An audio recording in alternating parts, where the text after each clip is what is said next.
here we go. Hold your ears, folks. It's showtime.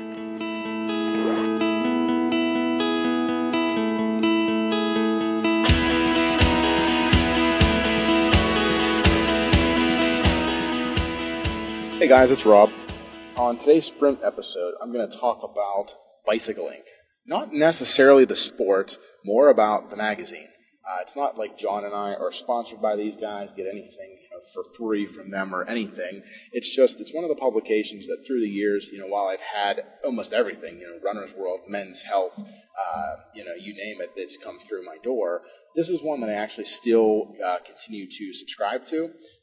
Mainly because it's a pretty inexpensive publication. It seems to be that you can get a deal. I'm going to say once every year, 2 years, 3 years, whatever.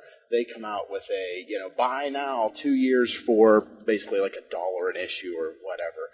In addition, I was actually recently sent a subscription as a gift for a friend, and it was like buy one, get one for a penny or something like that. So I was able to, send it out. But let's say that you found that and, you wanted to, go with a friend, you could actually probably reduce the cost of it. The point of this is not about getting the publication. I just wanted to discuss a couple of the articles that were in a couple of the most recent episodes, or not episodes, those would be, issues.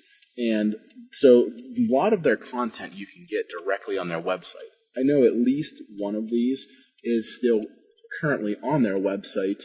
I don't know if the other ones are just archived and you can search for them with keywords or whatnot.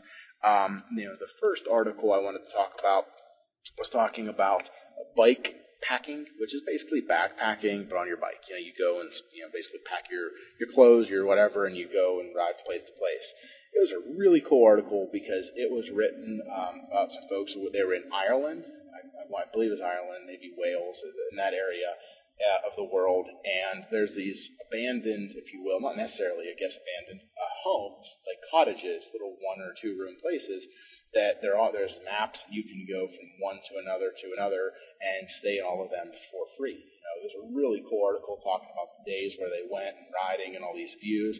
And, I'm not saying you have to go to Ireland to do that. You could do that, right here in, the States. You could, go just to your local, state park or, anywhere else. You can just ride, on the roads and find campgrounds. It's something that could be a very, inexpensive, way to get out, get some exercise, and have some fun.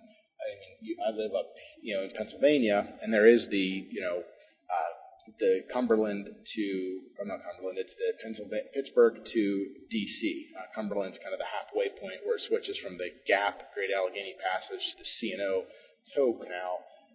So you could do that ride. Most people do it in 4 or 5 days, but you don't have to do the whole thing. You could go do a portion and bounce from one to the other, and it'd be something fun to do. We're getting into nice winter or nice summer months where you don't have to worry about winter conditions and snow and all that. Pass through plenty of towns, so you don't got to carry food with you or necessarily a lot of water because you're going to have a bunch of opportunities to stop and get it. The second article that I want to talk about, I do know the part of the title is The Beast, the Bootlegger, and something. I forget what the third part of the title is.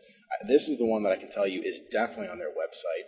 It's a pretty cool article about a guy, a couple of them. They're basically this one guy builds these cargo bikes.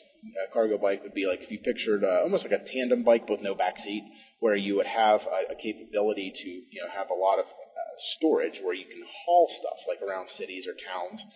This guy was building some specialty cargo bikes, like a 2-wheel in the front, 1 wheel in the back, where it was like a trike, because he was building them for breweries, like where people would actually haul kegs. I don't know what kind of demand there is for that, but he got contacted because somebody was trying to find a custom bike that was going to be able to haul another person, and the person in question was a former cyclist who has ALS. So he's degenerated to the point where he has very little control over his body whatsoever, basically just head and eyes, and he has a respirator, like the machine breathes for him. So the point behind this was they wanted to do a charity ride, and they were looking for a way to be able to haul this guy, and a friendship ensued, and they do these rides together. And it's just a really heart-tugging article because it's, humanity at its best. It's people with a similar interest, one guy helping out, another guy, continue to live and do what he loves, and it's pretty awesome. I've never done a charity ride myself. It makes it, I've always been, I'll just say selfish. It's always been about me and going out for my ride or going out for my race, and it's a whole different perspective. John might be able to share more because he does do the races with the fundraising element to them, but it's just something to open up and give you something else to think about there. The third article that I wanted to share it's about a prisoner over in California.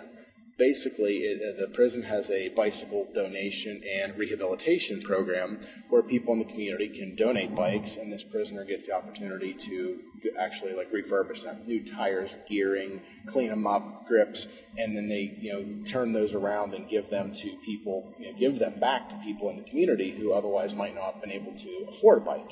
So that way people can have transportation, some of them to go to former inmates, like in Alcohol Anonymous or Narcotics Anonymous, so forth, in order to get them to their meetings or to their job where they won't have the availability to have a car, and helps them be independent. And some of them are for the lower income families that they can't afford the bikes. Little kids' bikes get donated, and kids get their first bike.